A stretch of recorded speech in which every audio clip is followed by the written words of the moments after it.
আসসালামু আলাইকুম। কেমন আছেন সবাই? আশা করি ভালোই আছেন। তো আজকে কিন্তু রান্না শেয়ার করা হয়নি। তো আজকে তেমন কিছু রান্না করিনি। তো আজকে রান্না করেছি শুধু যে ভাতও ছিল, একটু পোলাও ছিল, এটা গরম দিয়ে নিয়েছি। আর এখানে মাংস তরকারি ছিল, গরম দিয়ে নিলাম। আজকে শুধু ডিম রান্না করছি। ডিম দিয়ে আলু দিয়ে রান্না করে নিয়েছি দুপুরে খাবারের জন্য। তো রাতে আবার রান্না করতে হবে, আর দুপুরে খাওয়াটার জন্য শেয়ার করা এলো। তো কী খাওয়া?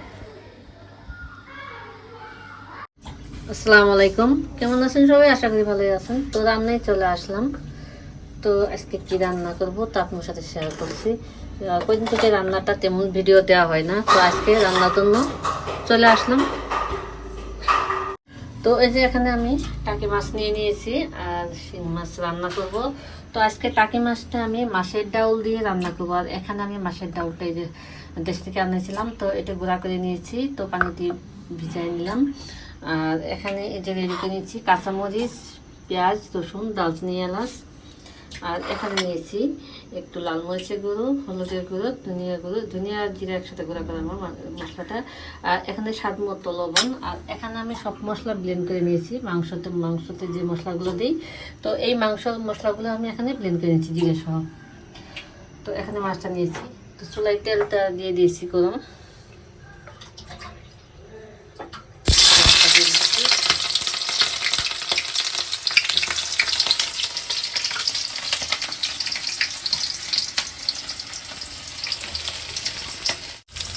তো এই যে এখানে তেলের ভিতরে দিয়ে দিয়েছি দারচিনি, এলাচ, তেজপাতা, দারচিনি দিয়ে দিচ্ছি, এলাচ সহ, আর পেঁয়াজটা ভেজে নিয়েছি। আর এখন আমি মশলাগুলো এড করে দিচ্ছি।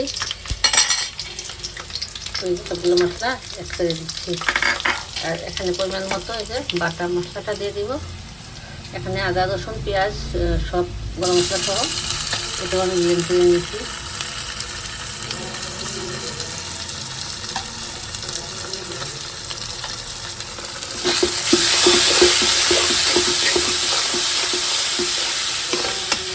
তো এখন আমি মশলাটা কষাই নেবো। এখন আমি একটু পানি এড করে দিচ্ছি।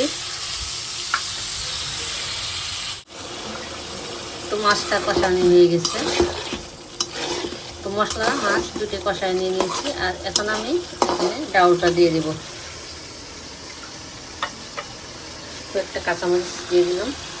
আর কাঁচামরিচে বাটাও দিতে পারেন, তো আমার বাটা নেই, সেই কয়েকটা কেটে দিয়ে দিলাম। আর এখন এই যে ডাউলটা রেখেছিলাম, তো ডাউলটা দিয়ে দিচ্ছি।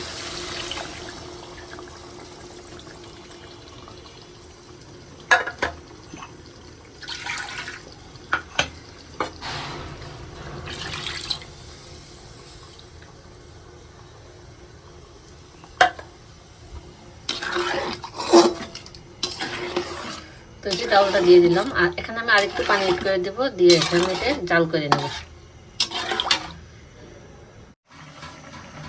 তো এখানে এই যে মাছের ডালটা রান্না হয়ে গেছে টাকি মাছ দিয়ে। আর এটা আমি বাগার দিয়ে নিয়ে নিয়েছি।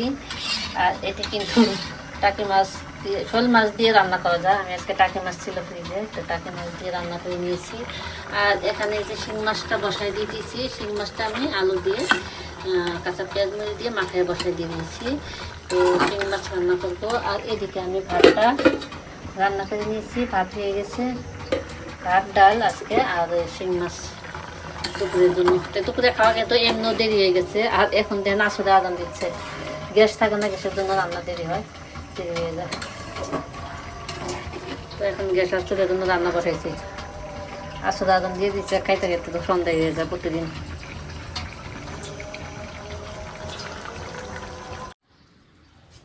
তো দুপুরে রান্নাটা শেষ করলাম। আর এদিকে হাঁড়ি পাতিল নিলাম পরিষ্কার করে,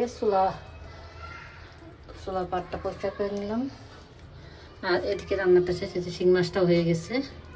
তো এখন আমরা খাবারটা রেডি করে নেব। তো দুপুরে রান্নাটা শেয়ার করা হয়েছিল, তো কী কী রান্না করেছিলাম। তো সন্ধ্যায় চলে আসলাম। যে সন্ধ্যার একটা নাস্তার, এর মধ্যে মেহমান চলে আসছে। তো একটু চাউল গুঁড়া করে নিলাম, তো একটু ভাপা পিঠা বানিয়ে দেবো। তো এদিকে গুড়টা, খেজুরের গুড় ভেঙে নিয়েছি। আর এদিকে যে চাউলের গুঁড়া, তো গুঁড়াটা চেলে রেডি করে নিয়েছি। আর এখানে যে পিঠাটা দিয়ে দিয়েছি, তো একটা পিঠা দিয়ে দিয়েছি। আর এর আগে কিন্তু আমি পিঠার ভিডিও আরও দেওয়া আছে। আর আমার ইউটিউব চ্যানেলে কিন্তু পিঠার রেসিপিটাও দেওয়া আছে, আমার অনেক কিছু রেসিপি দেওয়া আছে। তো আমার ইউটিউব চ্যানেলে যারা যারা দেখেন তারা ইউটিউব চ্যানেলটি সাবস্ক্রাইব করে পাশে থাকবেন। আর আজকে এই পিঠাটা বানানো শেয়ার করলাম, আর এখন তো দিয়ে দিয়েছি, বানানো শেষ করে আমি আপনাদের সাথে শেয়ার করব। তো এখন এই যে কয়েকটা পিঠা বানানো হয়ে গেছে, আর কিছুটা বানানি আছে। তো এই যে কয়েকটা বানিয়ে নিয়ে নিলাম।